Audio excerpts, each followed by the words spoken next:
இயேசுவில் எனக்கு பிரியமான சகோதர சகோதரிகளே, இன்று ஆண்டின் பொது காலத்தின் 5ஆம் வாரம் வெள்ளிக்கிழமையில் நாம் இருக்கின்றோம்.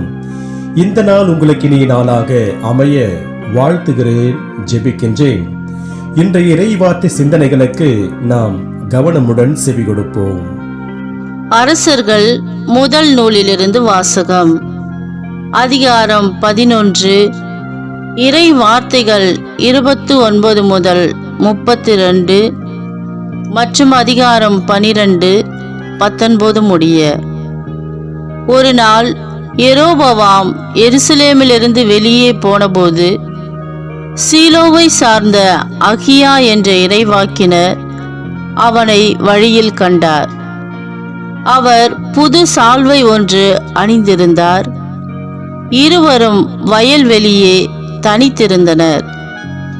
அப்பொழுது அகியா தாம் போத்திருந்த புது சால்வையை எடுத்து அதை 12 துண்டுகளாய் கிழித்தார்.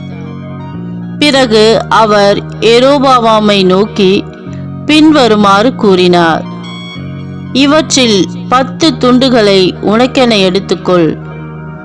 ஏனெனில் இஸ்ரேலின் கடவுளாகிய ஆண்டவர் உனக்கு இவ்வாறு கூறுகிறார்: இதோ, நான் சாலமோன் கையினின்று அரசை பறித்து 10 குலங்களை உனக்கு அளிக்கப் போகிறேன். ஆயினும் என் ஊழியன் தாவீதை முன்னிட்டும் இஸ்ரேலின் நகர்கள் அனைத்திலிருந்தும் நான் தேர்ந்து கொண்ட எருசலேம் நகரை முன்னிட்டும் ஒரு குலம் மட்டும் அவன் கையில் இருக்கும். தாவீதின் குடும்பத்திற்கு எதிராக அன்று கிளர்ந்தெழுந்த இஸ்ரேலர் இன்று வரை அவ்வாறே இருக்கின்றனர். ஆண்டவரின் அருள்வாக்கு. இறைவனுக்கு நன்றி. பதிலுரை பாடல் பல்லவி. ஆண்டவரே, உம் மக்கள் மீது இரக்கம் காட்டி என்னை நினைவு கூரும். நீதி நெறி காப்போர் பேறு பெற்றோர், எப்போதும் நேரியதை செய்வோர் பேறு பெற்றோர். ஆண்டவரே, நீர் உம் மக்கள் மீது இரக்கம் காட்டும்போது என்னை நினைவு கூரும். அவர்களை நீர் விடுவிக்கும் போது எனக்கு துணை செய்யும். பல்லவி. ஆண்டவரே, உம் மக்கள் மீது இரக்கம் காட்டி என்னை நினைவு கூரும். வேற்றினத்தாரோடு கலந்து உறவாடி அவர்களின் வழக்கங்களை கற்றுக்கொண்டனர். அவர்களின் தெய்வ சிலைகளை தொழுதனர். அவையே அவர்களுக்கு கன்னிகளாயின. பல்லவி. ஆண்டவரே, உம் மக்கள் மீது இரக்கம் காட்டி என்னை நினைவு கூரும். அவர்கள் தங்கள் புதல்வர் புதல்வியரை பேய்களுக்கு பலியிட்டனர். எனவே ஆண்டவரின் சினம் அவர் தம் மக்களுக்கு எதிராக பற்றி எறிந்தது. தமது உரிமை சொத்தை அவர் அருவருத்தார். பல்லவி. ஆண்டவரே, உம் மக்கள் மீது இரக்கம் காட்டி என்னை நினைவு கூரும். அல்லேலூயா, அல்லேலூயா. உங்களிடம் மிகுந்துள்ள தீமையை அகற்றி உங்கள் உள்ளத்தில் ஊன்றப்பட்ட வார்த்தையை பணிவோடு ஏற்றுக்கொள்ளுங்கள். அதுவே உங்களை மீட்க வல்லது. அல்லேலூயா.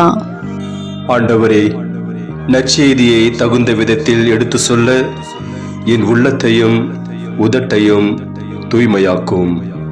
ஆண்டவரோடு இருப்பாராக. மார்க் எழுதிய பரிசுத்த நற்செய்தியிலிருந்து வாசகம். மார்க் நற்செய்தி அதிகாரம் 7, இறை வார்த்தைகள் 31 37 முடிய. இயேசு தீர் பகுதியை விட்டு சீதோன் வழியாக சென்று தெக்கப்பொலி பகுதி நடுவே வந்து கலிலேய கடலை அடைந்தார். காது கேளாதவரும் திக்கி பேசுபவருமான ஒருவரை சிலர் அவரிடம் கொண்டு வந்து அவர் மீது கை வைத்து குணமாக்குமாறு அவரை வேண்டிக் கொண்டனர்.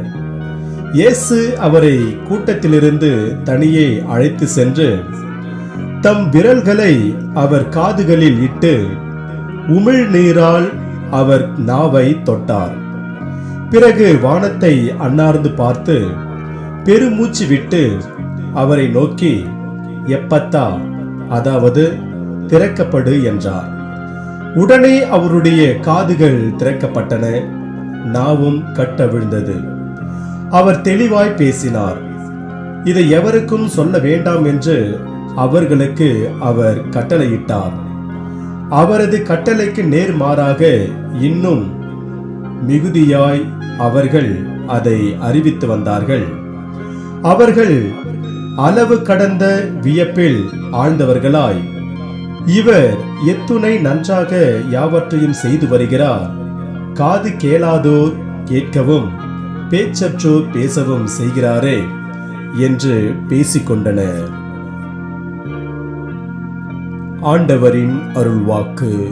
கிறிஸ்துவே உமக்கு புகழ். நற்செய்தி வாக்கினால் என்னுடைய பாவங்கள் அகல்வதாக. ஆமென். இயேசுவில் எனக்கு பிரியமான சகோதர சகோதரிகளே, பேராசிரியர் ஒருவர் தன்னிடம் கல்வி பயின்ற மாணவர்களிடம் காது கேளாமலும் பார்வையின்றியும் இன்னும் ஒரு சில உடல் குறைபாடுகளுடன் ஒரு குழந்தை பிறக்க இருக்கிறது என்றால் அந்த குழந்தையை நீங்கள் என்ன செய்வீர்கள் என்று கேட்டார். அதற்கு மாணவர்கள் அனைவரும் ஒரே குரலில் சொன்னார்கள், அப்படிப்பட்ட குழந்தையை கருக்கலைப்பு செய்வதுதான் நல்லது என்றார்கள். காது கேளாமலும் பார்வையின்றியும் இன்னும் ஒரு சில உடல் குறைபாடுகளுடன் பிறக்க போகும் குழந்தையை கருக்கலைப்பு செய்வீர்கள் என்றால் லுட்வின் வான் பீத்தோவன் என்ற மிகப்பெரிய இசைக்கலைஞன் கருக்கலைப்பு செய்யப்பட்டிருக்க வேண்டும் என்றார் பேராசிரியர். இயேசுவில் பிரியமான சகோதர சகோதரிகளே, மிகப்பெரிய இசை மேதையான லுட்வின் வான் பீத்தோவன் காது கேளாதவர், பார்வை இல்லாதவர், இன்னும் ஒரு சில உடல் குறைபாடுகளை கொண்டவர். அப்படி இருந்தும் அவர் இசைத்துறையில் மிகப்பெரிய சாதனைகளை செய்தவர். இன்றைய நற்செய்தியில் இயேசு காது கேளாதவரும் திக்கி பேசுபவருமான ஒருவருக்கு இயேசு நலம் அளிப்பது குறித்து நாம் வாசிக்கின்றோம். அதை பற்றி நாம் சிந்தித்து பார்ப்போம். திருவிவிலிய பின்னணியில் நாம் பார்க்கும் பொழுது இயேசு யூதர்களின் நடுவில் மட்டுமல்லாமல் பிற இனத்தார் நடுவிலும் அவர் பணி செய்தார். அதற்கு சான்றாக இருப்பதுதான் இன்றைய நற்செய்தி வாசகம். இன்றைய நற்செய்தியில் இயேசு காது கேளாதவரும் திக்கி பேசுபவருமான மனிதருக்கு நலம் அளிப்பதை குறித்து நாம் வாசிக்கிறோம். இயேசு இந்த மனிதருக்கு நலம் அளிப்பதற்கு கையாண்ட முறை மிகவும் கவனிக்கத்தக்கது. இந்த சமூகம் உடல் குறைபாடுகளுடன் இருப்பவர்களை எப்படியெல்லாம் கேலியும் கிண்டலும் செய்கிறது என்பது நாம் அறியாத ஒன்று இல்லை.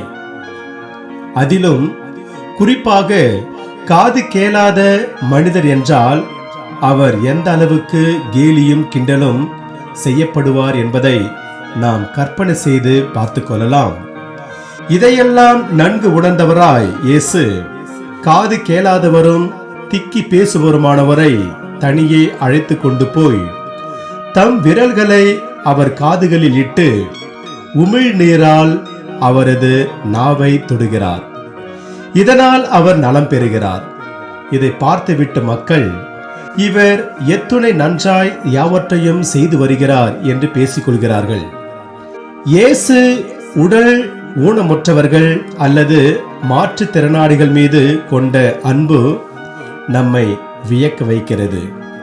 நாமும் இயேசுவை போல மாற்றுத்திறனாளிகள் மீதும் வறியவர்கள் மீது அன்பு கொண்டு வாழ்ந்தால் அவர்கள் அனுபவிக்கும் துன்பம் முற்றிலுமாக குறையும் என்பதில் எந்த ஒரு மாற்று கருத்தும் இல்லை. இன்று நமக்கு கொடுக்கப்படுகின்ற இறை சிந்தனையாக, வறியவர்கள் படும் துன்பத்தை போக்குவதே மிகப்பெரிய நற்பணி. அடுத்தவர் மீது நாம் கொள்ளும் அன்பு பேச்சளவில் நின்றுவிடாமல் செயல் வடிவம் பெற வேண்டும். மாற்றுத்திறனாளிகள் நம்மீது எதிர்பார்ப்பது இரக்கத்தை அல்ல, மனித மாண்பையே. இன்று நமக்கு கொடுக்கப்படுகின்ற இறை வார்த்தையாக, அன்பு உங்களுக்குள் வளர்வதால் அழகு வளர்கிறது. அன்பு ஆன்மாவின் அழகு என்பார் புனித அகஸ்தீன். எனவே இறையேசில் பிரியமானவர்களே, ஆன்மாவின் அழகான அன்பை ஒருவர் மற்றவர் மீது கொண்டு வாழ்ந்து இறையருளை நிறைவாக பெறுவோம். இறைவன் உங்கள் அனைவரையும் நிறைவாக ஆசீர்வதிப்பாராக. ஆமென்.